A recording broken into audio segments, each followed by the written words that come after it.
Salam. Ya. Oke, alhamdulillah hari ini sudah ada 11 orang. Beberapa orang tadi ada yang izin mau doa dulu katanya. So kita tunggu ya, bangsa 5 menit karena ini hari Jumat. Gitu.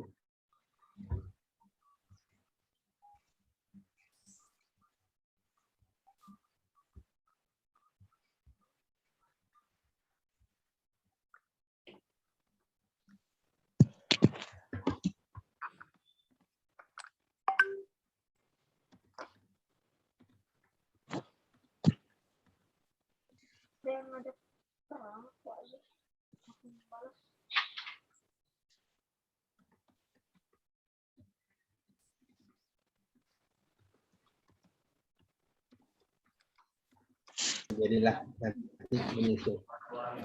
Baik, Bapak Ibu, hari ini kita akan belajar sebuah teknik secara bertahap gitu tentang metode yang disebut dengan 55 dan 5. Sebenarnya metodenya ada 55 kali 5. Metode afirmasi yang sebenarnya sudah dikembangkan bahkan sejak 1920-an dan banyak sudah dikaji oleh banyak orang. Namun ada kelemahan di metode ini adalah ketika kita melakukan metode ini, kita harus menyelesaikan masa lalu kita di belakang. Karena kalau ujuk-ujuk kita menetapkan sebuah afirmasi, tapi kita tidak menyelesaikan masa di belakang, maka sebenarnya afirmasinya menjadi buyar gitu. Karena masa lalu di belakang kita mengganggunya. Sama seperti halnya orang ikut motivasi, kamu bisa, saya bisa, dan sebagainya. Tapi begitu dia punya masalah, maka semua perencanaan, semua tujuan, semua proses afirmasi menjadi bubar. Gitu. Karena dia terganggu oleh masa lalunya. Sama seperti hanya orang menetapkan, saya mau kejar 1 miliar, luar biasa, tapi ibunya bilang, Pak itu uang sekolah aja belum bayar, nah itu bubar sudah.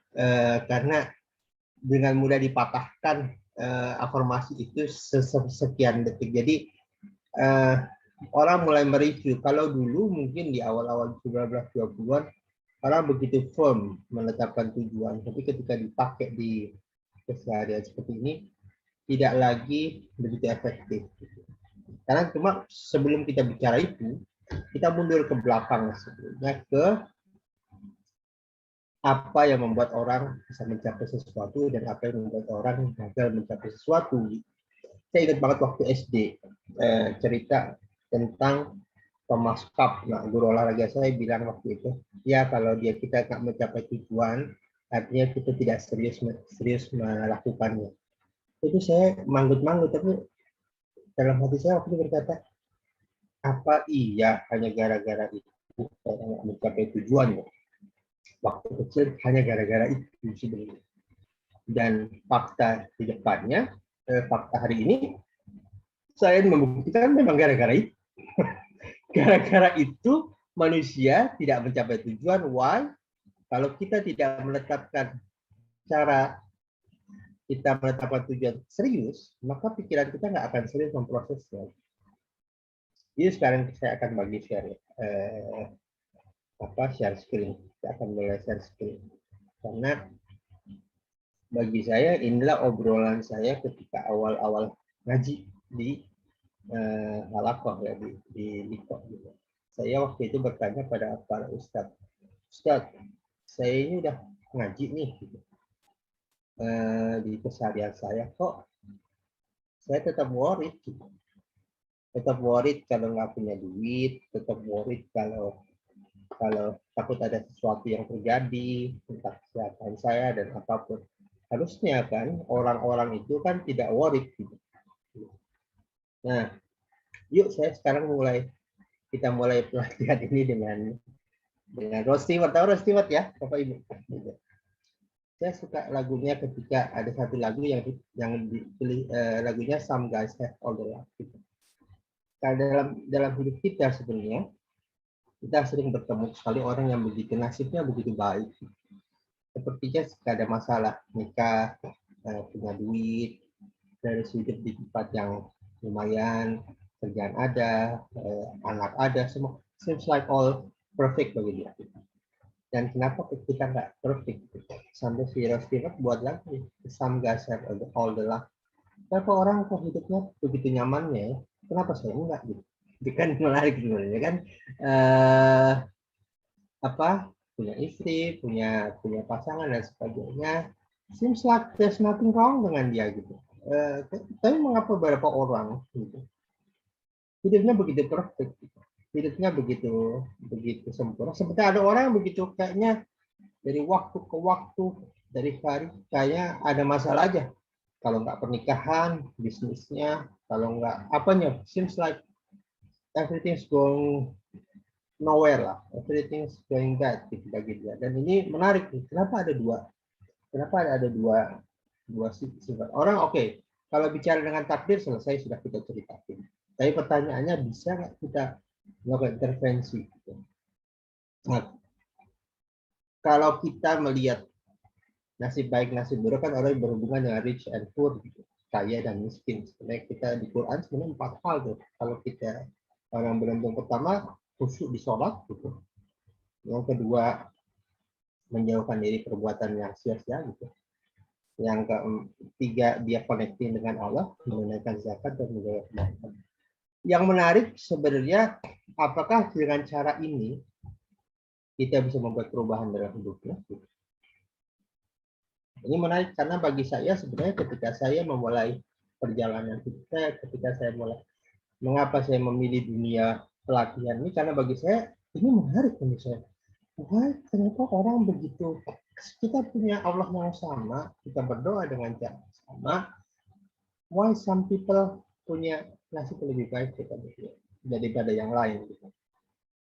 Apakah hanya takdir? Bukankah Allah menyuruh kita berdoa, berubah? Tidak berubah nasib kamu. Kalau kita nggak berubah, bukankah kita punya ruang untuk itu? Bukankah Allah bilang minta padaku dan kemudian aku kabulkan? Why? Kenapa some people seems like hidupnya perfect dan some people seems like nggak menarik hidupnya? Dan harusnya kita seorang muslimin bisa memperagakan itu, mendemonstrasikan bahwa gitu, kita bisa merubah sesuatu. Pertanyaan mulai dari mana gitu perubahan itu. Nah, ini kita lihat ada ada 3 buku yang menarik bagi saya. Pertama adalah itu The Science of Getting Late punya Wallace de Wallace. Yang kedua The Science Being Lucky gitu. Yang ketiga bukunya Adversity Quotient, Intelijensi Menghadapi Tantangan Hidup. Karena sikap orang menghadapi tantangan hidup itu berbeda-beda. Ada orang langsung mundur, ada orang fight beberapa saat kemudian mundur juga, dan ada lagi fighter yang keep going, keep running, keep ngejar tujuannya gitu.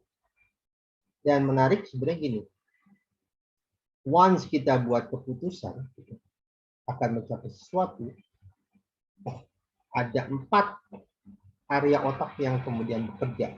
Pertama adalah kalau di obrolan ini niat kita diucapkan dengan emosi yang kuat, dengan kita harus mencapainya, wajib mencapainya, maka ruang pikiran sadar dan pikiran bawah sadar, ruang di mana ada namanya RAS, Reticular Activating System, kita terbuka dan data itu masuk ke area emosi kita yang ada di sistem limbik gitu. Dan kemudian bagian korteks otak depan kita memprotesnya itu ada prefrontal, ada PCC gitu. Jadi ada satu bagian yang mencari ide, yang satu bagian menilai kinerja kita. Ini sudah pas atau enggak, memperbaiki dan sebagainya. Ini menarik yang karena PCC itu terakhir dicek oleh Duke University. Dia mencoba dengan kera monyet gitu. Monyet itu diberikan dua titik dapat hadiah. Jadi dikasih kayak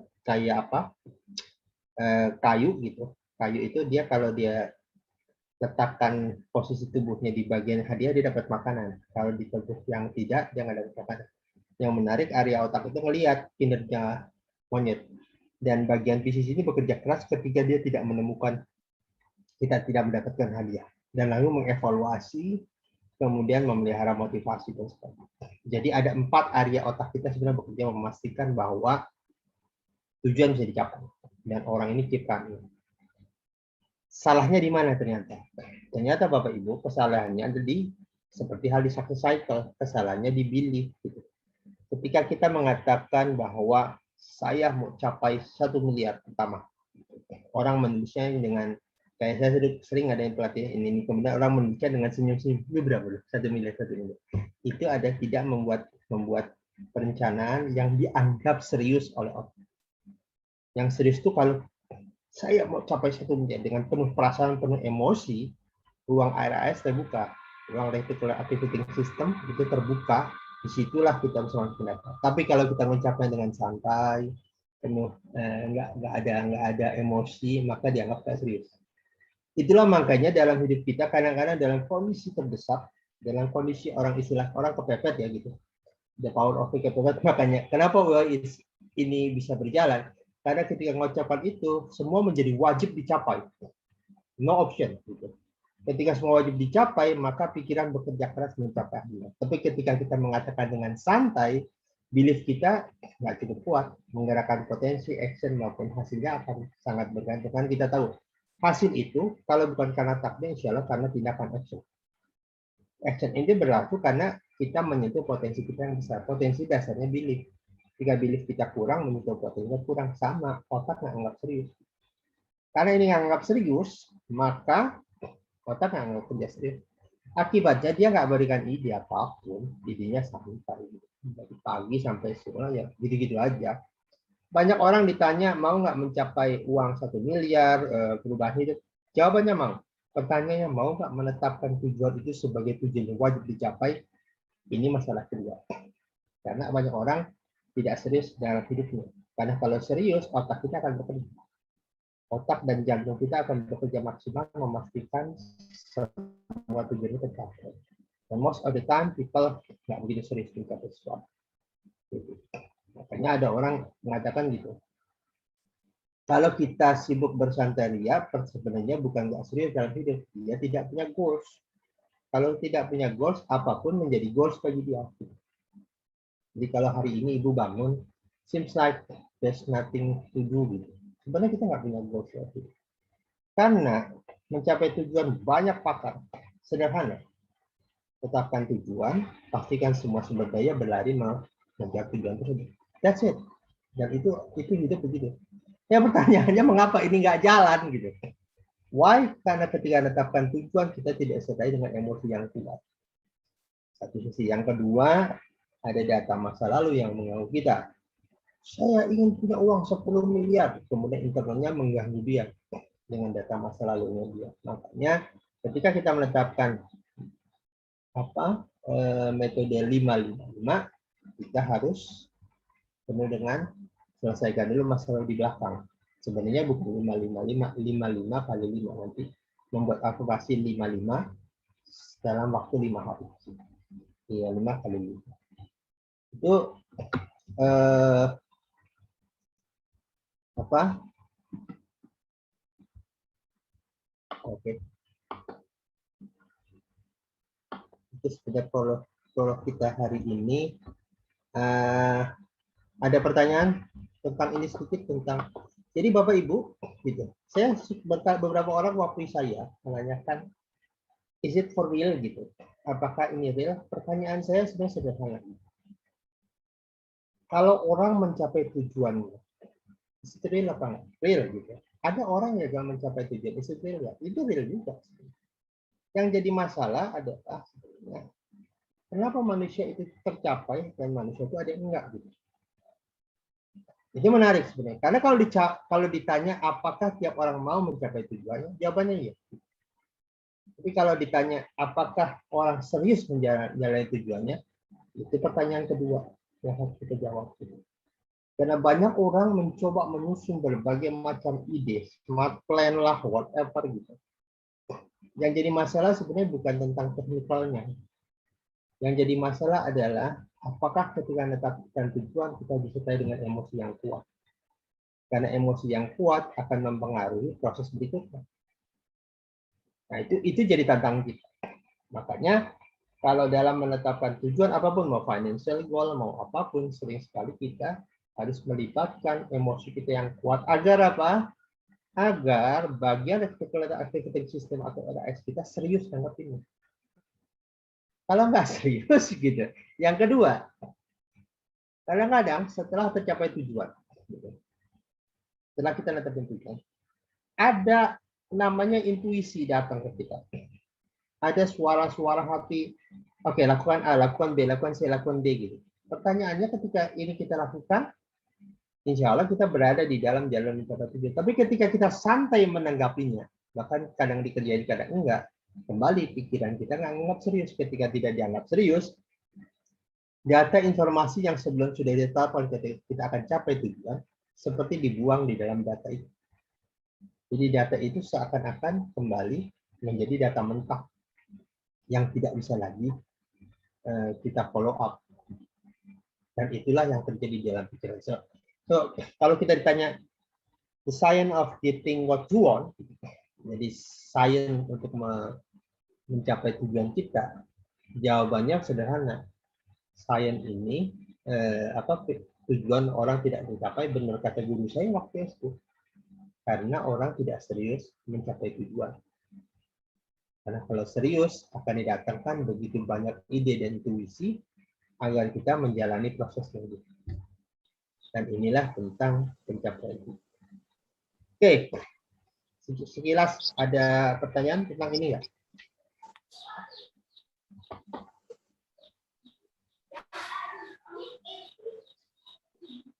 Ya, let it go, let it go. Jadi kalau ada tujuan ditetapkan dengan emosi yang kuat, ada yang bilang let it go, lepaskan, rilis lagi.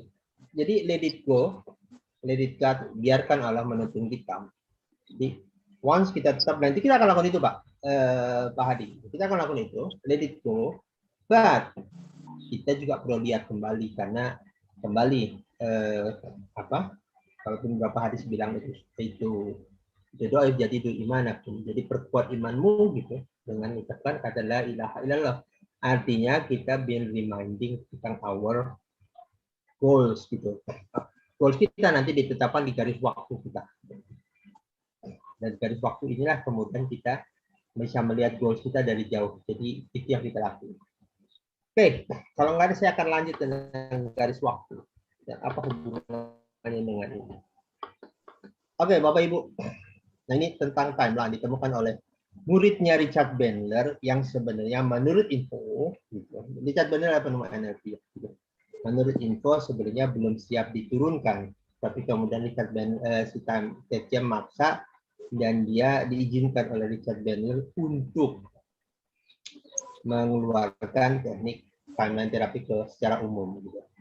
Nah, menariknya adalah bahwa manusia itu ternyata punya garis waktu, sama seperti kita nih. Gitu. Hidup dari kita punya masa lalu, kemudian hari ini nih, gitu, dan ke depan. Ternyata itu disebut dengan timeline. Hidup kita tuh memang berurut. Gitu. Yang berurut bukan hanya waktunya, ternyata mentalnya juga begitu. Gitu. Kalau kita punya masa kecil kita nih ya, masa kecil kita punya kemarahan, ada anak punya tersinggung itu kecil gitu. Walaupun terlihat tidak lagi berdampak, misalnya sebelum 7 tahun kita punya kejadian. Di umur 7 tahun kita mulai menganalisa, saya punya apa dan sebagainya, dan dia punya keputusan saya marah. Walaupun marahnya sudah menurut dia sudah terresolve, tapi proses mentalnya tetap ada di situ sebelum dirilis gitu. Tafsir dia terhadap kajian masih ada di situ. Dan itu berpengaruh kepada kehidupan kita hari ini. Perhatikan saja, kalau kita marah hari ini pada sesuatu, bisa jadi itu ada kontribusi dari masa lalu. Kembali timeline itu terus berjalan. Jadi itu data itu berasal dari masa lalu. Mengapa kalau diginiin dia marah? Karena sebenarnya punya data di masa lalu yang terhubung dengan kemarahan dia. Jadi timeline itu seperti itu. Kalau nggak di-resolve, diselesaikan, dia akan berujung sampai ke depan. Sebut dengan Gestalt itu kumpulan emosi yang bersatu di satu tempat. Nah, pertanyaannya adalah, perlukah kita merilis? Sangat perlu pertanyaannya, bagaimana cara merilisnya? Menarik sebenarnya. Andaikan hidup kita nih ya sebenarnya. Di masa lalu tidak ada marah, tidak ada kesel, tidak ada iri, pokoknya tidak hal yang membuat kita sakit hati.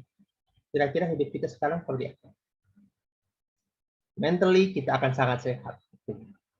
Secara mentally kita tidak punya down, tidak punya rasa mental yang berlebihan. Dengan cara itu sebenarnya kita mencapai tujuan menjadi lebih mudah.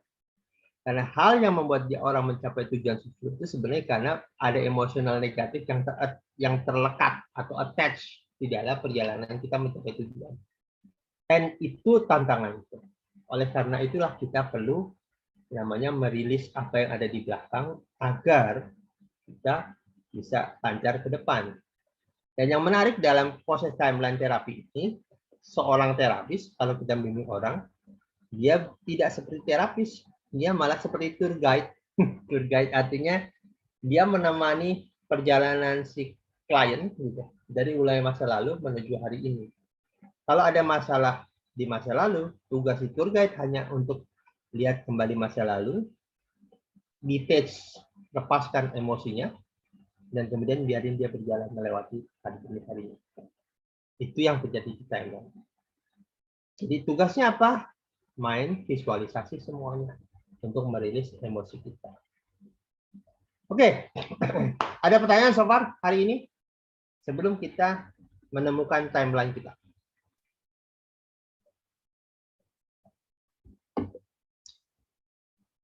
Oke. Gak ada? Let's see. Ada, Coach. Ya, boleh, silakan, Bu.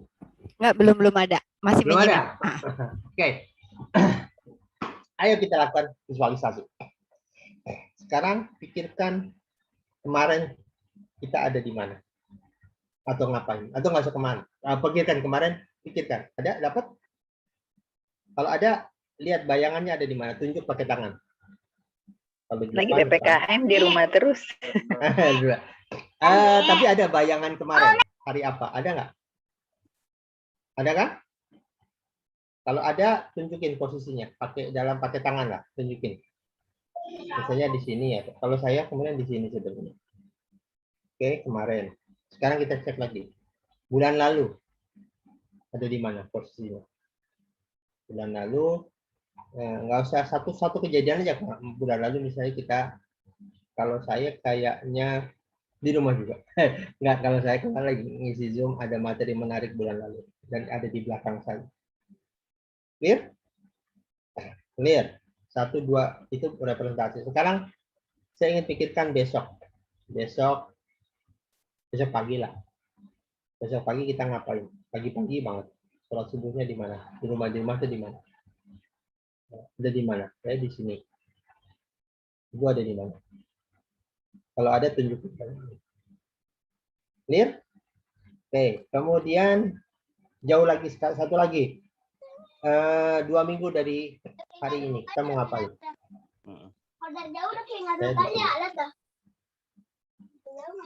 Dapat?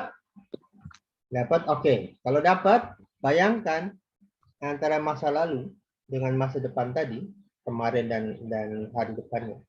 Ada sebuah garis yang menghubungkan. Dapat?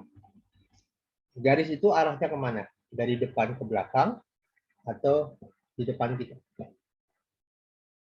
Kalau dari depan ke belakang namanya in time, berada di dalam garis waktu. Kalau di depan namanya through time, berada di depan kita. Bisa nggak? Bisa. Bisa. Karena dua ini punya kepribadian yang berbeda, Pak. Antara orang yang through time sama in time, kepribadiannya beda. Ini bicara tuh. Orang yang in time itu masa lalunya dalam waktu dia nggak begitu terlalu suka on time, tapi enjoy the life, melewati waktu. Kenapa? Karena masa lalunya di belakang, dia tidak terlalu peduli dengan masa lalu. Gitu. Oke, saya enjoy aja the life. Tantangan dia memang untuk waktu dia nggak begitu terlalu ini. Kadang-kadang kalau suruh waktu datang ya jam 4, dia kadang datang jam 4.15. Kalau 20 untuk pas jam 4 banget tuh sangat jarang dilakukan. Yang kedua, orang yang masa lalunya dari kiri ke kanan atau dari kanan ke kiri gitu. Itu orang yang tense untuk on time. Dia bagus untuk jadi leader, masalah dia cuma satu, tense untuk lebih stres. Dan kadang-kadang susah mengingat apa yang terjadi di masa lalu. Itu kejadian kemana ya? Kemarin atau 2 hari lalu atau apa? Kadang-kadang agak susah. Why? Waktunya di belakang. Waktunya di depannya. Jadi melototin dia. Jadi kalau punya kejadian gak enak stres di masa lalu, itu terlihat melototin dia. Bapak Ibu ada di mana sekarang? Di time atau di depan? Pertanyaan menarik yang sering ditanyakan orang lah, bisa nggak saya merubah timeline saya atau garis waktu saya? Jawabannya bisa, tapi belum tentu enak. Why? Karena garis waktu itu terbentuk karena pikiran kita memutuskan seperti itu. Kalau kita terlalu depan, belum tentu kita nggak ada bisa. Jadi beberapa orang, saya merubah timeline saya boleh, tapi tanya dulu ke internal, apakah itu sebuah tindakan yang cerdas? Karena bisa jadi kita menjadi tidak nyaman. Karena orang yang santai menghadapi hidup itu dipilih karena pikiran memutuskan seperti itu. Dan kalau itu dirubah, akan ada dampak perubahan pada hidup.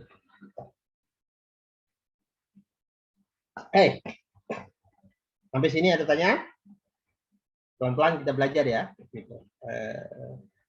Dapetin ide garis waktu dulu. Pastikan Bapak Ibu sudah punya garis waktu. Karena kita akan main-main dengan garis waktu. Jadi yang nggak punya boleh tanya. Kalau nggak punya, karena kita akan lakukan itu. Silakan, ada yang tanya? Saya coach. Silakan. Iya, saya masih bingung. Bingung. Garis waktu. Iya, garis waktu menentukan mengingat masa lalu kayaknya aduh agak gimana gitu. Masa lalu itu nggak harus jauh banget, Bu. Kemarin udah masa lalu. Seminggu lalu udah masa lalu gitu. Jadi nggak usah jauh banget ke belakang gitu. Ya tinggal gini, Bu Sari pikirkan masa lalu Ibu, pikirkan kemarin. Hari ini ya jam segini Ibu Sari ngapain?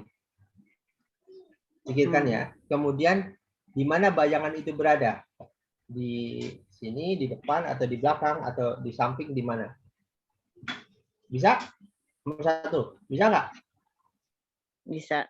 Oke. Yang kedua, bayangin seminggu lalu. Ada di mana?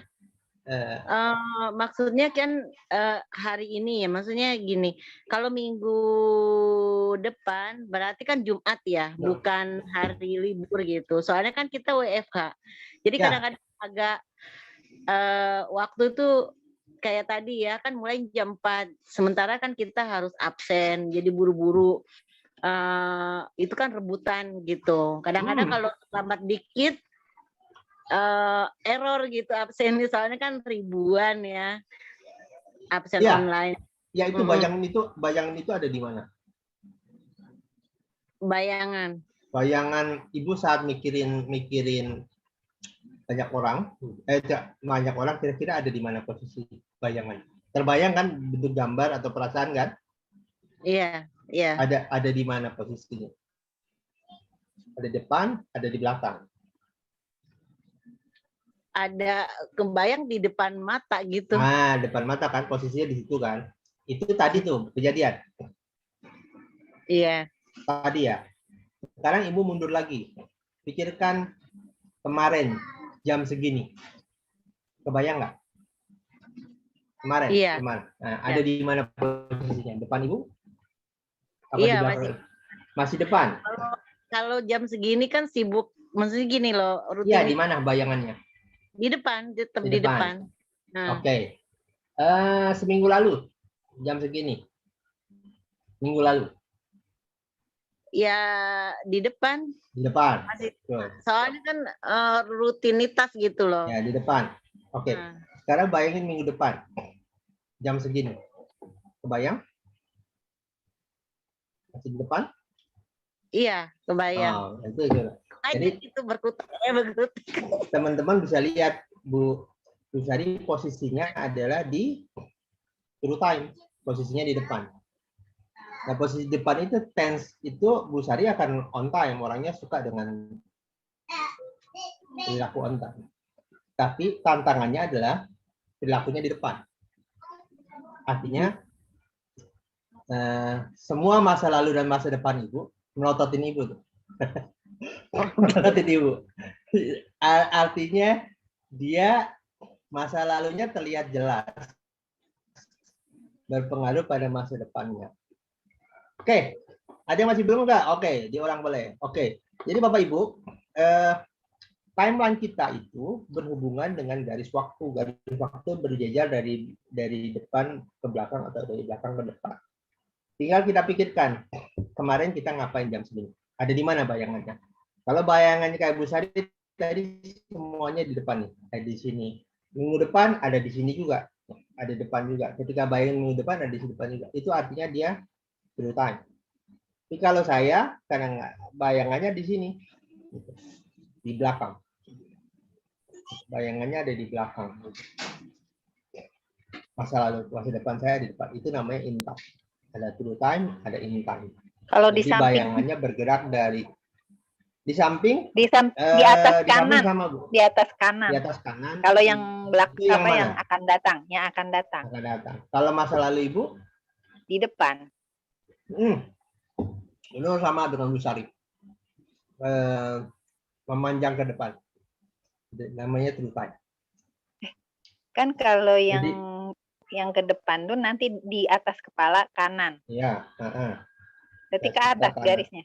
Iya, garisnya sebenarnya yang paling penting dia di depan kita, Bu. Antara depan dan belakang. Oh gitu. Nggak depan-depan banget sih. Ya, ada di sini kan. Jadi masa lalunya nggak memanjang begini, Bu. Nggak memanjang begini. Gitu. Masa lalu Ibu di depan. Praktek ulang lagi aja, Pak. Usul. Oke. Dan pelan-pelan gitu. Sekarang. Baru belum setuju tuh mandirinya. Klik satu kejadian masa lalu apapun itu. Pilih. Dapat? Apapun itu.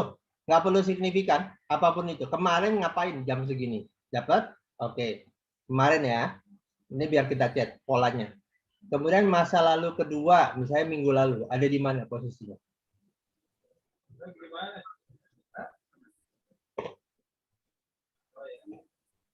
Masa lalu minggu lalu lah. Atau apapun yang diingat di masa lalu.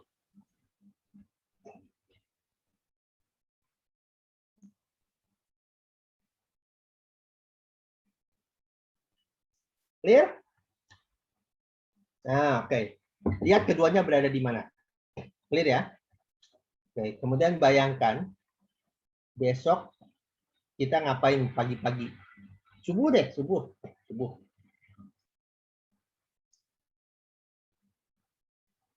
Dapat? Oke. Maju ke depan. Seminggu dari sekarang. Apapun itu.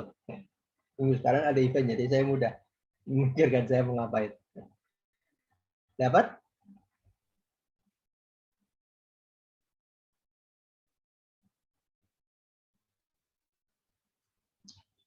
Dapat? Nah, kalau sudah dapat, tarik garis dari masa lalu kita ke masa depan. Garisnya berada di mana? Kok bisa diubah ya? Menabrak kita. Dirubah, kita nanti akan bicara tentang perubahan. Insyaallah besok kita bicara kalau memang teman-teman mau berubah. Cuma, kembali, proses tren ini dipilih pikiran kita karena sesuatu. Kalau kita sangat stres, biasanya orang ke depan belakang. Karena pikiran bawah sadar kita, istilah kita memilih itu karena supaya kita tidak terlalu stres. Jadi kalau Bapak Ibu kayak Bu Sari nih, dirubah nih dari true time ke in time gitu, kita rubah. Ada perubahan pada Bu Sari? Insya Allah ada. Kenapa? Karena Bu Sari yang tadinya sistematis kerja, kemudian by time, by on time segala, Tens besok-besok lebih santai gitu. Pertanyaannya ini kan berhubungan dengan pekerjaan dia, pekerjaan Bu Sari di sekolah. Kalau ujuk-ujuk dia menjadi lebih santai, berpengaruh nggak terhadap kegiatan sehari-hari? Dia menjadi harus dilirin sebenarnya. Oke, masih ada yang belum ketemu timeline-nya? Kelihatannya kalau peristiwa hari-hari dia ke belakang, tapi kalau peristiwa yang terkait dengan pekerjaan atau proyek itu dia nyamping. Mungkin ya, Pak? Masih. Tapi posisinya masih di belakang. Nyamping ke depan apa ke belakang? Di depan. Jadi kalau berkaitan dengan pekerjaan dia di depan, kiri ke kanan. Tapi kalau peristiwa hari-harian, oke, coba cek. Peristiwa kantor ada di mana? Kerjaan di mana? Kerjaan kemarin. ya. Kalau peristiwa yang, jadi kayaknya kelihatannya tergantung peristiwa masa lalu yang dipilih. Apakah dia berhubungan dengan peristiwa masa depannya? Enggak ya? Mbak, cek Ibu. Peristiwa kemarin itu ngapain? Kebayang? Oke. Pikirkan tentang kerjaan Ibu berapa hari yang lalu. Ada terpikir? Ya. Ada di mana? Depan. Depan. Oke. Kemudian kemarin ada di mana bayangannya?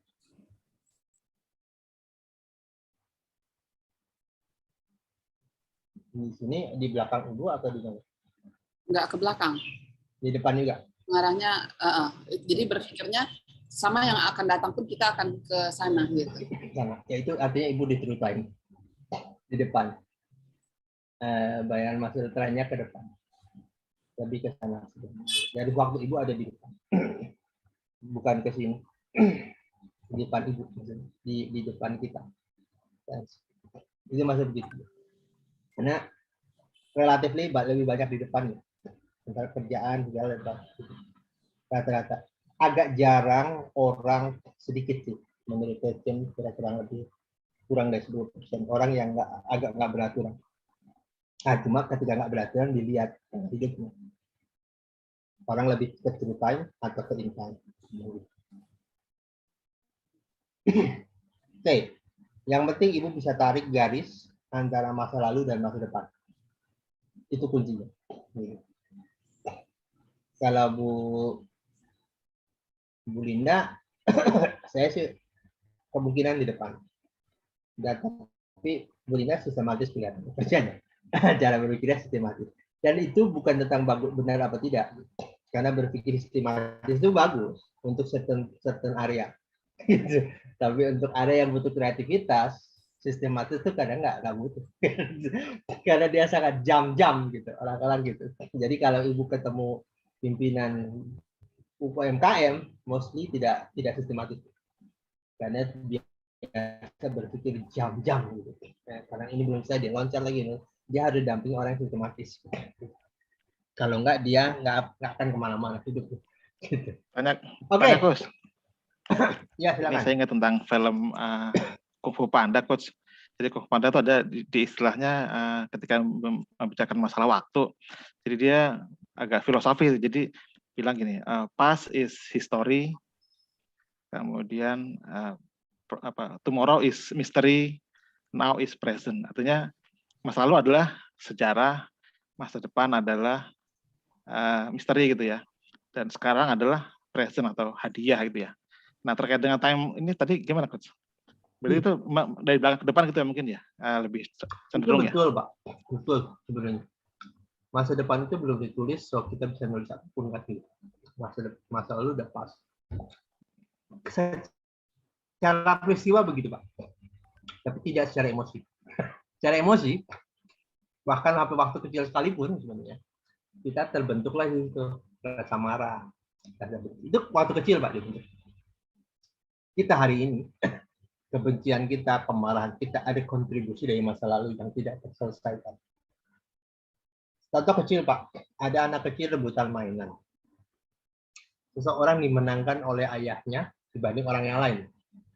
Kalau anak itu sakit hati, hari itu mungkin 7 tahun, 8 tahun, terbawa sampai 50 tahun bahkan 60 tahun kalau nggak diselesaikan rasa sakit itu, dan dia akan keluar dalam bentuk lain. Kemarahan dia sangat benci misalnya orang yang diperlakukan tidak adil, mungkin gitu. Karena dia punya kontribusi waktu kecil gitu. Small thing, kayak saya bilang, Thailand itu luar biasa. Parenting itu berbahaya kalau kita tidak lakukan dengan cara yang benar. Karena kita sedang mencetak seorang manusia yang salah kecil akan salah ke depannya. Gitu. Kalau nggak diselesaikan. Gitu. Timeline itu berurut, Pak, dari masa lalu sampai hari ini. Usia kita berapapun. Disitulah kita perlu selesaikan masa lalu kita. Yang kelihatan tidak punya dampak, tapi ternyata berdampak. Cuma semakin usia kita, semakin cara kita mengekspresikan masa lalu itu dengan cara yang macam-macam bedanya. Ada yang sangat intens itu artinya tidak ada revisi sama sekali. Ada yang mulai dihaluskan, tapi tetap ada. Disinilah kita perlu clearing tantangan yang kita miliki. Ya, Coach. Paham ya. Clear ya? Ya, clear. Nah, oke. Sekarang kita lakukan visualisasi lagi. Oke. Kita coba telusuri timeline kita waktu kita. Ya, nanti saya akan ajak Bapak Ibu naik ke atas, terbang secara visual, untuk pejamkan mata. Naik sampai ke level atas. Kemudian hubungkan masa lalu kita dengan masa depan kita. Dengan sebuah garis. Garis itu, garisnya bentuk apapun, nanti pilih warna-warna yang kita sukai. Oke? Karena kita akan bermain selama 3 hari itu dengan ini. Jadi bagian ini harus selesai.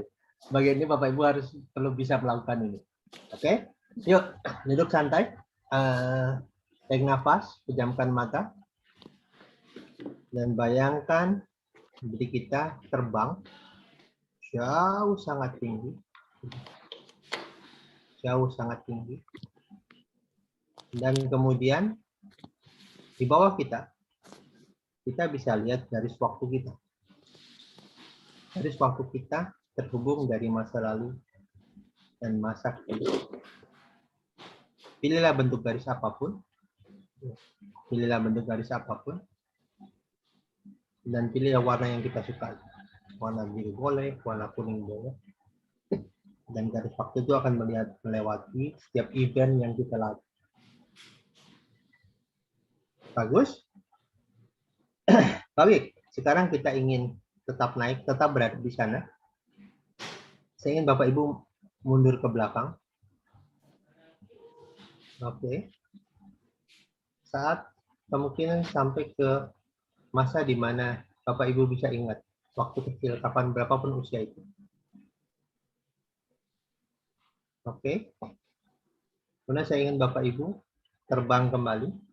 Tetap berada di atas, di bawah adalah garis waktu kita. Di situ di bawah kita bisa lihat terakhir kita usia berapa di bawah. Bagus. Kemudian saya ingin Bapak Ibu terus terbang di atas sampai kita hari ini berada di sini. Dan lihat di bawah ada kita sedang melakukan kegiatan kita hari ini. Oke, sekarang saya ingin Bapak Ibu terbang agak tinggi lagi. Dan perhatikan garis waktu kita. Kadang-kadang ada warna cerah bergerak dari masa yang telah kita isi. Sampai kita ke hari ini. Apapun warna yang muncul. Saya ingin Bapak Ibu perhatikan, adakah warna yang tidak sama? Bentuk warna kecerahan yang tidak sama, apapun itu. Bagus. Adakah bayangan itu? Clear. Baik, tarik nafas, keluarin, boleh buka mata, kembali ke ruangan ini sekarang. Oke. Ada yang sudah perhatikan garis waktunya? Ada sesuatu nggak di perjalanan? Pak, mau tanya. Itu tadi Pak Ari kan bilang kita terbang gitu ya. Tadi yang terbayang itu saya terbang, tapi masalah tetap di belakang saya. Kalaupun Pak Ari tadi instruksinya suruh terbang lagi ke atas gitu, tapi saya lebih terbang mundur sambil ngejauhin si masa lalu gitu. Menjauh ke masa lalu. menjauhi si Menjauhi masa masa lalu itu. Tapi Masa lalunya ada di menurut atas apa di bawah? saya sejajar gitu, tapi dia di belakang saya awalnya. Jadi kan saya tetap terbang gitu, tapi dianya masa lalunya di belakang. Nah pas terbang lebih tinggi, saya malah lebih menjauh lagi dari si masa lalu gitu. Terus lihat pas Pak instruksi lihat ke bawah ke masa lalu kita gitu, saya malah lihatnya ke belakang sambil si masa lalu itu saya lihat masa lalu saya di depan saya sana gitu, tapi sudah semakin menjauh gitu. Tarik garis ke depan. Bisa lihat garisnya nggak? Ketika menjauh gitu ada garis. Ngelihat garis sih. Garis dari depan ke belakang. Nggak tahu Mbak Alim, saya lupa. Nggak tahu garis waktu. Garis waktunya dari masa lalu ke masa depan. Ada garis nggak? Ada garis. Nah, cukup. Yang penting bisa lihat garisnya. Karena garis itu. Yang penting kita bisa merasakan mana masa lalu kita terhubung dengan garis kita. Okay. Nah, itu yang paling penting itu. Ya, buat yang lain juga gitu. Jadi yang penting bisa ngelihat garis waktu antara masa lalu dan masa depan. Karena kita akan mainkan itu. Karena nanti kita akan letakkan, kita akan bersihkan masa lalu di belakang, kemudian kita akan letakkan dream kita di garis waktu kita di masa depan. Karena garis waktu ini adalah garis waktu perjalanan hidup kita. Artinya ketika data tujuan kita sudah diletakkan di garis waktu masa depan, maka kita sedang menjalani proses untuk mencapai waktu tersebut. Apapun mimpinya. Oke, ada yang belum ngerti prosesnya sampai sini? Jadi beberapa orang, nggak semua, ketika tadi saya terbang lebih tinggi, dia bisa melihat masa lalunya dan masa depannya. Ada sebagian yang masa lalunya, masa depannya cerah, masa lalunya ada sebagian cerah, ada sebagian gelap. Beberapa orang ya, nggak semua. Walaupun nanti kita akan jalani. Sebenarnya orang ini bagus karena dia bisa melihat something wrong di masa lalunya. Di masa yang gelap itulah something wrong. Warnanya nggak sama. Beberapa orang lagi gitu. Ada juga yang begitu. Oke, sampai sini. Bingung kita ngapain ya? Gitu. Itu ngapain sebenarnya gitu. Oke, ini tentang garis waktu Bapak Ibu. Jadi di garis waktu ini kelihatan tidak hanya simbol, tapi ini berpengaruh secara mental. Bahkan kita bisa lakukan teknik ini untuk menyelesaikan problem. Kalau nggak bisa visualisasikan, bisa merasakan. Most penting itu. Karena beberapa orang nggak terlalu visual. Beberapa orang butuh kinestetik. So, bisa merasakan ada garis waktu antara masa depan dengan masa lalu. Itu yang warna-warna bervariasi itu kan panjangnya bisa kita rasakan gitu ya Pak ya. Nah, antara gelap dan terangnya tuh kelihatan gitu. Tapi Bu Nur dia bisa lihat. Ya lebih kayaknya sih kalau misalnya dipanjangin tuh mungkin sepertiganya tuh kayak kerasa gelap gitu, terus mulai agak terang tuh gimana? Ya nggak apa-apa, itu bagus kok. Jadi masa lalu kita yang gelap itu nanti kita akan selesaikan. Ada apa kok gelap? Beda dengan yang lain. Itu biasanya ada masa lalu kita yang belum selesai. Cuma masa lalu yang saya ingat itu cuma karena ingat pernah lihat fotonya aja, karena sih sebenarnya nggak ingat masa lalu. Gimana? Ya, nggak apa-apa. Nanti kita akan telusuri ke belakang. Orang kan punya marah, punya sedih, punya apapun itu ada di belakang. Dan kesedihan, kemarahan kita hari ini bisa terhubung dengan itu. Walaupun dengan tingkat intensitas yang berbeda-beda persentasenya. Emosi datang ke bulu. Kalau ke atas, Pak Hartono itu apa? Jadi kalau ada perbedaan warna antara masa lalu dengan masa depan, biasanya ada sesuatu di bagian tersebut berhubungan dengan sesuatu. Kayak warnanya dominan misalnya cerah, itu ada bagian yang gelap. Itu adalah area kerja kita nanti. Area kerja kita karena kita perlu selesaikan itu agar warnanya cerah. Biasanya itu terjadi karena ada sesuatu di perjalanan hidup kita. Either karena apapun, mungkin karena ada sesuatu dan sebagainya. Perbedaan ini di NLP ada backtracking. Cuma backtracking kita di bawah. Ini di atas. Bahkan di teknik ini kita sangat jarang terapis memberikan nasihat. Cara tahu ada di Pak. Yang penting gini Pak Harun. Yang penting Bapak tahu di mana masa lalu, di mana masa depan. Posisi Bapak sedang di masa lalu dan masa depan itu nanti belum ke sana. Yang penting Bapak tahu ada masa lalu kita, ada masa depan kita. Dari situ kemudian kita tarik garis. Nanti ya maksudnya. Jadi pertama, kembali, hubungkan antara masa lalu dengan masa depan, naik ke atas, liatin garisnya. Itu masa lalunya harus yang membekas di hati atau boleh yang enggak, apapun. Boleh, walaupun cuma sekedar rebahan doang juga boleh. Ya enggak apa-apa. Masa lalu kita lagi sikat gigi tahu nggak jadi masalah. Oh iya. Lagi. Yang penting kita tahu masa lalu kita, tahu masa depan kita. Itu penting. Karena nanti kita akan bermain di situ. Masa lalu dan masa depan. Kita akan tarik garis. Jadi garis waktu. Oke, ada lagi yang belum dapat masa lalu dan masa depan. Kalau teringat masa lalu terus itu berarti enggak. Kalau teringat masa lalu terus itu berarti di depan. Jadi masa lalu kita itu masa lalu satu, misalnya hari ini tadi saya bilang pikirkan tentang kemarin jam segitu ngapain, mandi misalnya, pikirkan mandi ada di mana, anggap mandi ada di belakang. Kalau saya sih maksudnya gitu, mandi ada di situ. Kemudian pikirkan bulan lalu, 3 bulan lalu saya ngapain, ada di belakang saya di sini. Itu satu. Kemudian pikiran besok mau ngapain, ada di sini. Karena masa lalu saya gini. Ada orang masa lalu sikat gigi di sini, ini di sini, masa depan di sini juga. Artinya di depan. Jadi garisnya sejajar. Kalau di belakang kayak saat ini garisnya nanti dari belakang ke depan.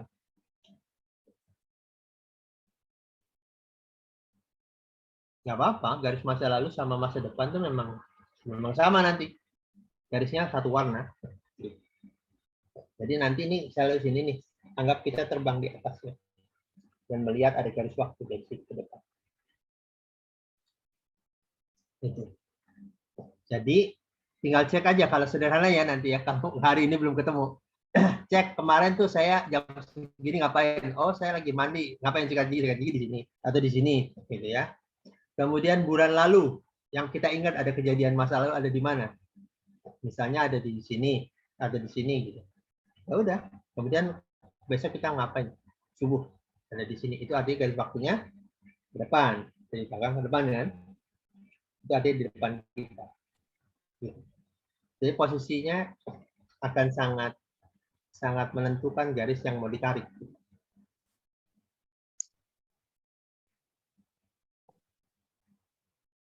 Ya. Nggak usah ditanya belakang depan dulu, yang penting tarik garisnya dulu. Nanti kita tahu mana belakang kita, mana depan kita. Tapi agak jarang masa depan kita mundur. Misalnya kemarin ngapain? Sikat gigi ada di sini. Kemudian sebulan lalu ngapain? Ada di belakang, ada di depannya.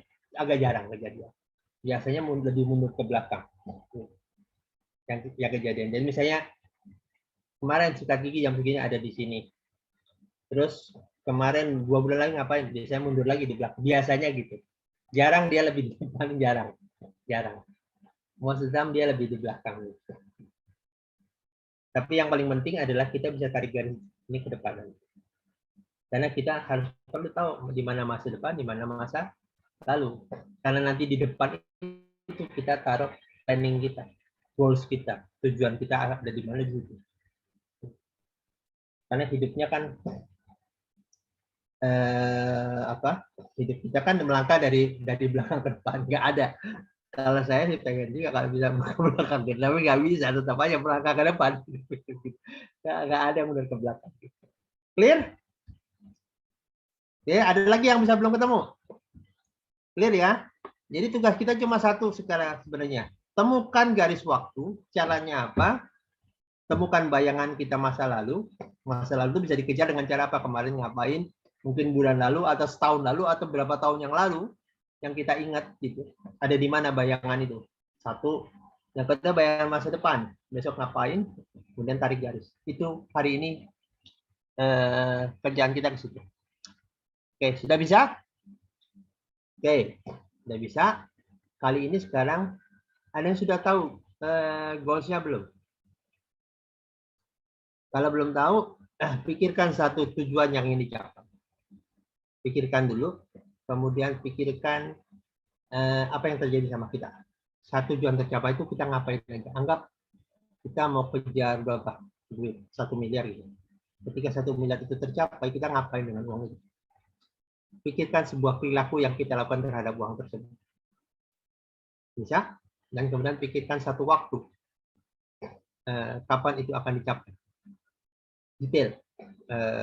Misalnya Oktober 2023 atau 2024.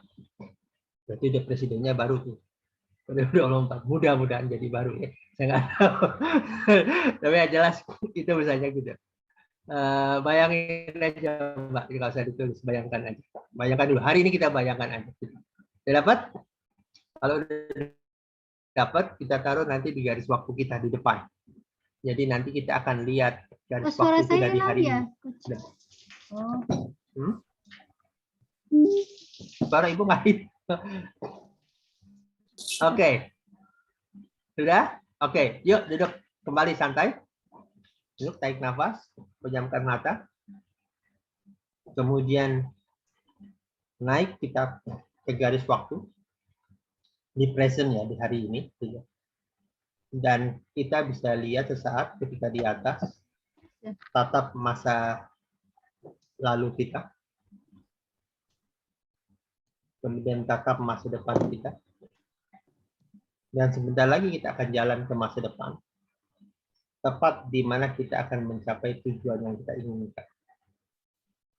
Oke, jadi nanti kita lihat apa yang kita lakukan itu di bawah dari atas.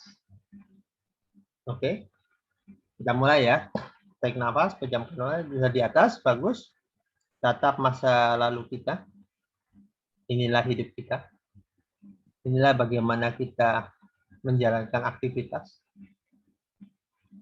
Bagus. Sekarang saya ingin Bapak Ibu menghadap ke depan menuju garis waktu masa depan kita. Kemudian terbanglah di atas garis waktu. Go, terbang. Berhentilah di masa di mana kita bisa mencapai impian kita. Bagus. Kemudian berhenti di atasnya, tepat di atasnya. Dari atas kita bisa lihat apa yang kita lakukan. Apa yang kita lakukan di bawah. Apa yang kita kerjakan di bawah. Apa yang kita rasakan di bawah. Dan perhatikan kembali. Perhatikan, lihat, dekat, dan rasakan apa yang ada di bawah. Sebentar lagi kita akan turun ke bawah. Merasakan kembali. Merasakan apa yang telah tercapai. Merasakan tujuan tercapai. Bagus. Kita akan turun. 1, 2, 3, go. Di sini kita duduk dengar dan rasakan bagaimana perasaan kita, tujuan kita tercapai. Bagus. Dan kita merasakan pembelajaran yang didapatkan dalam proses pencapaian ini. Bagus.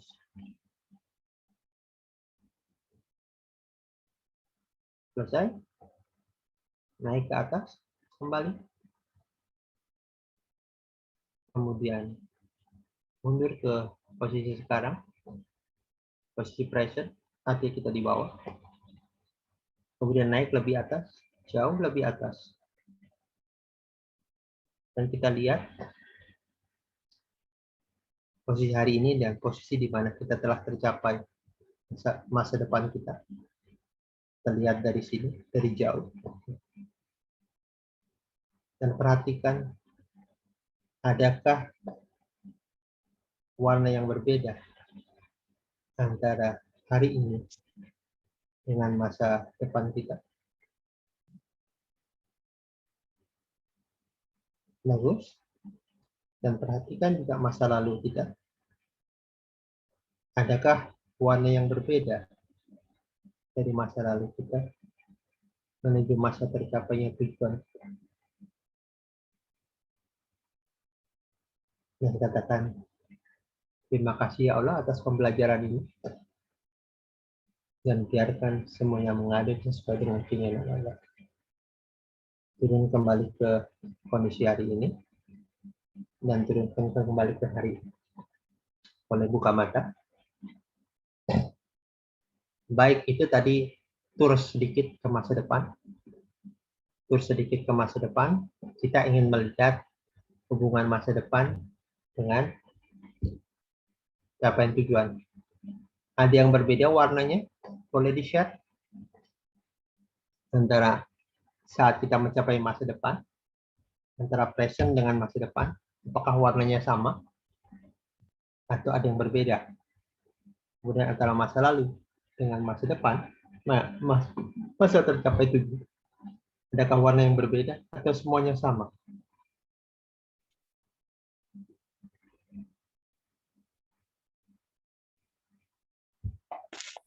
Berbeda, ada yang berbeda.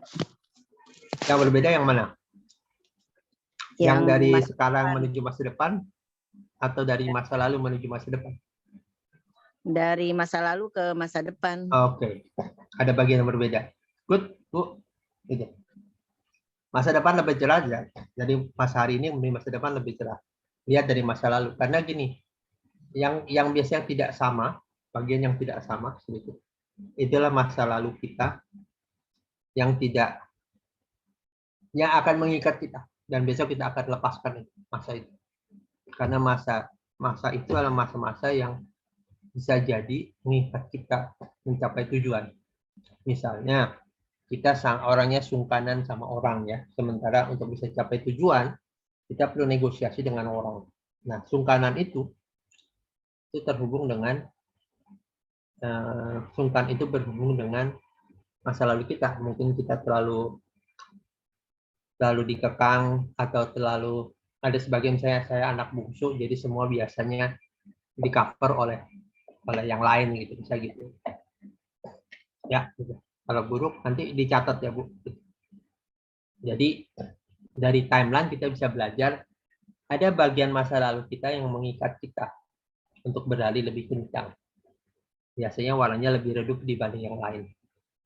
Itu yang akan kita selesaikan besok di perjalanan garis waktu. PR Bapak Ibu nanti di rumah besok jadi bahan diskusi. Gitu. Tanyakan kepada diri, andai saat saya menjalani peristiwa masa depan, adakah bagian masa lalu saya yang menghalangi saya mencapai masa depan? Bila ada, tulis tuh. Mungkin saya kurang pede apa-apa, dan itu bermula dari apa? Karena hampir semua kondisi mental kita itu terhubung dengan masa lalu. Kontribusinya lebih banyak di masa lalu. Kita nggak pede, kita kurang organizing, kurang terorganisasi hidup kita, kemudian kita punya apapun secara mental. Karena masa depan itu ada orang punya relasi banyak untuk mencapai tujuannya. Tapi hidupnya nggak berubah. Why? Karena dia tidak berani melakukan proses negosiasi dengan relasinya. Mengapa tidak berani? Dia takut seperti, ini satu kejadian. Seperti meminta tolong dan sebagainya.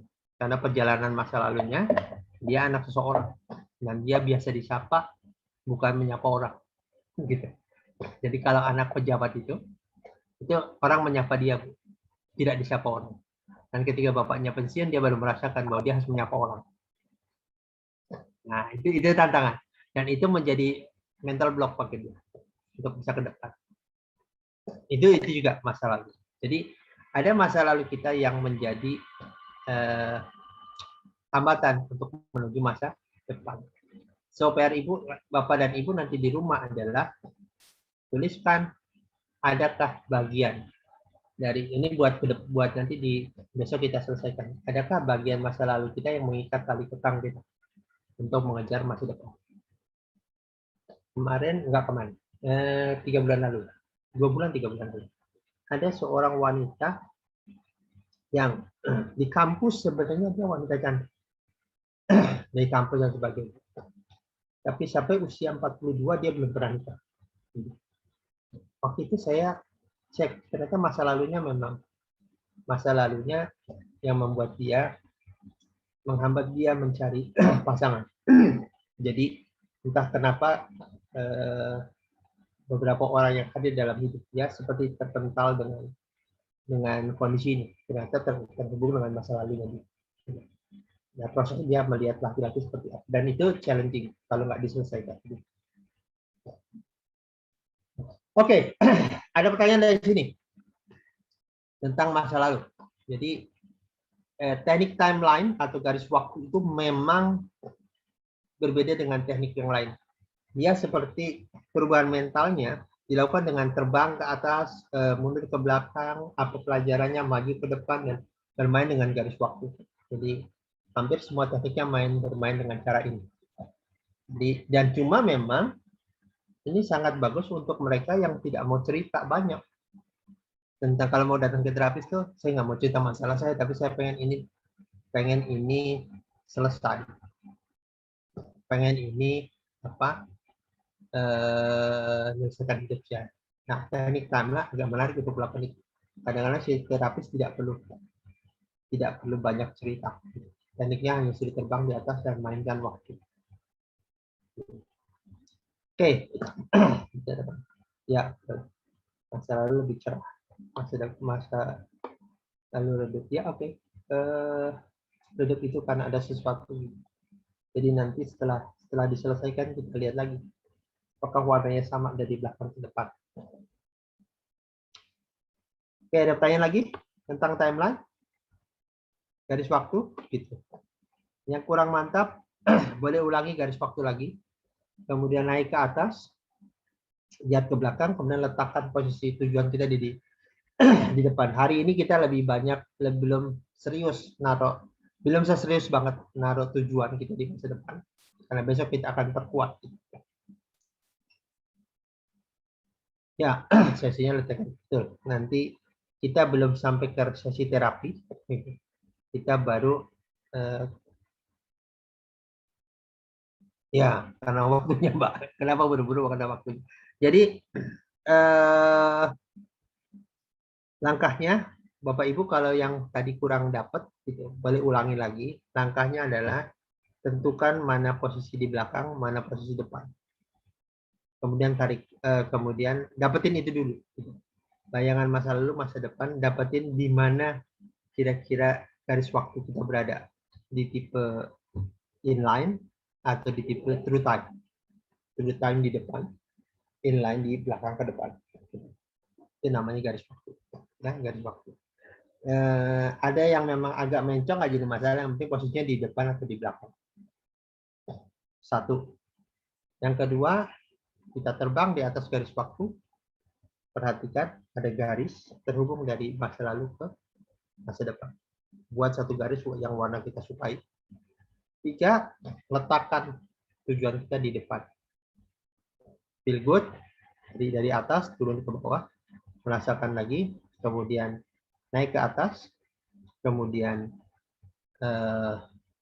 kembali sekarang, naik lebih atas, lihat garis waktu hari ini menuju masa depan. Hanya untuk monitor aja, gitu. Kemudian lihat garis waktu masa lalu kita menuju ke tujuan. Adakah beda warna? Sesi ini hanya untuk mengetahui bahwa ada sesuatu yang perlu kita lakukan biasanya di acara kalau ada perbedaan warna. Artinya something wrong. Nah, nanti besok kita akan selesaikan dengan sesi penyelesaian di belakang. Jadi Haris. Besok senang karena kita akan latihan di siang hari. Siang hari saatnya ngantuk, kita gunakan itu untuk bermain-main dengan pikiran saat ngantuk. Nah, hari Sabtunya kita mulai menerapkan metode 55 kali 5. Gitu. Mudah-mudahan dengan cara ini kita bisa menetapkan tujuan kita lebih emosional, lebih menarik, lebih membuat kita intensitas emosinya tinggi, sehingga bagian pikiran kita akan merespon ini dengan serius, sehingga memberikan banyak intuisi dan ide pada diri kita. Clear? Ada pertanyaan? Oke, itu PR ya. PR buat Bapak Ibu. Temukan tadi, kalau mau latihan lagi boleh. PR buat Bapak Ibu, cuma tanya ke diri. Apakah saat nanti mencapai perjalanan masa lalu, ada bagian dari saya yang tidak nyaman? Kalau ada, silahkan catat dan bawa untuk besok. Oke, tanya lagi tentang ini? Masih ada waktu 5 menit. Sebelum kita masuk sebagian mungkin sudah mengkritis. Jadi Bapak Ibu, timeline adalah garis waktu antara masa lalu dengan masa ini, dan setiap perjalanan dari garis waktu tersebut gitu akan mempengaruhi kehidupan kita. Kembali, emosi kita terhubung dengan masa lalu. Kemarahan kita, rasa kesal kita, rasa apapun itu gitu, itu berhubungan dengan masa lalu. Nah, tinggal kita lihat masa lalu, yang kita temukan core isunya di mana, isu awalnya di mana, di situ kita selesaikan. Karena begitu isu awal selesai, nanti kita cek perjalanan kita dari masa lalu menuju hari ini. Saat masa lalu selesai, kita harus cek kemarahan-kemarahan yang sama dihadap ketika sampai hari ini, apakah sudah selesai apa belum, dan kita perlu selesai. Mungkin besok kita akan cari yang sangat terhubung dengan tujuan. Karena sisanya Bapak Ibu bisa sendiri. Kita nggak akan selesaikan banyak hal tentang masa lalu. Karena masa lalu kita bisa saja sangat beragam. Tapi kita akan selesaikan namanya core. Core itu artinya kalau kita punya 10 masalah, gitu. Kalau satu masalah, manakah dari masalah ini yang 80% kalau diselesaikan, 80% ini selesai. Itu namanya Pareto ya. Pareto itu artinya kalau banyak masalah, kita mencari Paretonya. Kalau kita selesaikan ini 80% selesai, itu yang kita akan selesai. Jelas itu hanya sisa-sisa. Oke. Satu masalah masuk. Ya, nggak akan semua. Kita akan selesaikan masalah yang paling besar, yang terhubung dengan, yang mengikat tali kita. Karena gini, most of the time, saya beberapa lihat orang yang sebenarnya punya relasi bagus, tapi hidupnya nggak berubah. Dalam hati saya ini aneh, why this is happen? Dan kembali, karena ada masa lalunya menghambat dia untuk membangun relasi dengan para relasinya dia, yang sebenarnya sangat berguna dia untuk mencapai tujuan. Tapi sering sekali itu malah membuat dia jadi masalah, karena apa? Masalah itu tidak selesai. Takut dikira apa, takut dikira apa gitu. Padahal sebenarnya kalau menawarkan sesuatu ya nggak jadi masalah sebenarnya kan gitu. Ditolak aja gitu. Yang masalah kan kita nawarin kerjasama atau apa, begitu tolak kita baper, itu jadi masalah. Pertanyaan, baper itu sumbernya dari mana? Itu masalah ya. Karena ada orang yang kemarin saya leader MLM ketemu saya ngobrol, Mas aku tuh punya downline ya. Ini downline ini potensi dan intelektualnya luar biasa, tapi nggak berkembang. Saya bingung kenapa katanya. Relasinya banyak semua ya, kembali kita lihat. Ketika dia ditolak, ternyata nawarin sesuatu ditolak, itu bagi dia kayak sebuah neraka yang sangat luar biasa. Jadi satu kali ditolak tuh kayak wah gitu, kayak sebuah, ternyata masa lalunya dia punya masalah.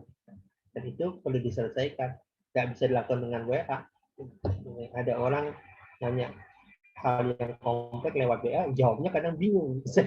Ini harus Zoom atau kalau bisa ketemu, karena masalahnya begitu kompleks. Dan ini berhubungan dengan masalah kita. Oke, kita selesaikan hari ini ya Bapak Ibu. Takut Ya, masa lalu itu, Gestalt itu kan kumpulan data sebenarnya. kumpulan emosi yang terhubung di satu kumpulan. Gitu. Nah, biasanya kita perlu tarik yang paling besar. Karena tarik yang paling besar, yang kecil-kecil bisa hilang sendiri. Jadi kadang-kadang kalau ada istilah orang tuh lagi pusing gitu, bapak ibu lagi pusing di kantor, anak buat masalah itu marahnya bisa minta ampun. Bukan tentang anak itu sebenarnya, itu tentang apa kerjaan di kantor dan sebagainya. Jadi sebenarnya kalau kerjaan di kantornya beres, hubungan dengan anak bisa jadi lebih bagus. Kenapa? Gitu. Karena hubungan dengan anak itu terganggu oleh masalah mental kita ketika menghadapi pekerjaan kantor. Bagaimana kalau itu akan ya selesai masalah terbesar. Masalah kita apa sih sebenarnya? Masalah itu kejadiannya itu tidak jadi apa. Yang jadi masalah atau emosional yang melekat di dalam kejadian. Jadi emosionalnya dilepas, kejadiannya oke kan. Itu prinsipnya. Nah, pertanyaannya, apa emosi yang melekat di kejadian itu? Rilis itu, maka kejadiannya mengalir aja masalah. Seperti kita kejeledak. Ntar kejeledak. Maksudnya gini Pak Ari, kan tadi kata Bu Pik dari sekian banyak memikirkan satu masalah terus kayaknya terkoneksi dengan masalah yang lainnya gitu kan. Nah terus pilih yang terbesarnya gitu. How do we know kalau itu adalah masalah yang terbesar kita gitu? Itu cara cari taunya itu seperti apa? Gitu. Sederhana sebenarnya. Tanya ke dalam diri kita. Tanyakan. Masalah ini dipecahkan, masalah lain selesai. See, feel, and hear. Nah, itu tahu kita. Dan maksud itu sebenarnya kita tahu. Kayak bapak pulang kantor marah sama anak. Niatnya, kan aku mau ngasih ini penjelasan. Sebenarnya kenapa teriak-teriak begitu masih tahunya. Baik, karena sebenarnya masalahnya bukan dengan anak. Masalah terbesar tadi saya dimarahin bos di kantor, kesel misalnya gitu. Jadi kita membalasnya ke anak kita atau keluarga kita atau ke istri atau kemanapun sebenarnya gitu. Dan internal kita sebenarnya tahu. Sebenarnya tahu. Cuma kita untuk ego kita sering mengatapi bahwa kita sedang ngasih pendidikan sama anak dan sebagainya. Sebenarnya ngasih tahu ke anak kan nggak perlu kencang. Dan saya banyak sekali ketemu lagi namu, ambilin teh buat Om sih. Anaknya diam, ambilin teh. Kamu nggak dengar ya? Saya ambil teh, anaknya lagi diam. Saya tamunya keluar. Akhirnya dia tuh gue kesal tadi di kantor minum marahin. Saya pikir iya, masalahnya bukan anaknya ya. Gitu. Masalahnya ada tadi di kantor dia marahin bos. Gitu. Cuma lisannya jadi keluar seakan-akan itu sebuah pembenaran. Saya kan tamunya jadi nggak enak. Ambilin teh buat anaknya dia. Ambilin teh, kenceng gitu. Kenapa ya itu sebenarnya? Jadi internal kita sebenarnya tahu. Sebenarnya kita tuh itu hanya kamuflase dari emosi kita yang sebenarnya. Dan itu harusnya kita paham. Be aware. Awareness itu salah satu dari teknik mindfulness yang sekarang lagi ngetren, mindfulness gitu. Jadi be aware. Kadang-kadang kita tahu kok sebenarnya. Sering sekali dalam hidup kita merespon emosi dengan emosi. Dan sebenarnya bukan tentang itu. Ada orang dikritik di depan umum. Jawabannya kencang. Bukan konten yang jadi masalah. Dikritik di depan umum yang jadi masalah sebenarnya. Jadi sebenarnya kita aware bahwa this is not about the content. Ini tentang emotional attachment yang melekat di situ. Ini itu kuncinya sebenarnya. Dan kita tahu. Jadi saya tahu, kita semua tahu. Dan kalau nggak tahu tinggal tanya ke diri kita dan kita jawab. Biasanya jawaban pertama atau kedua itu yang sebenarnya jawaban sebenarnya. Gitu. Jadi ya, gitu. Saya pribadi pernah diterapi orang karena saya dulu fobia tikus. Bukan tikus putih mah sering saya main. Tikus hitam. Dan ditelusuri termasuk teman-teman IBH yang ngumpul tuh. Ada 3-4 selesaikan diri saya. Nggak ketemu. Core isunya nggak ketemu. Ternyata saya baru tahu itu kompensasi dari emosi lain.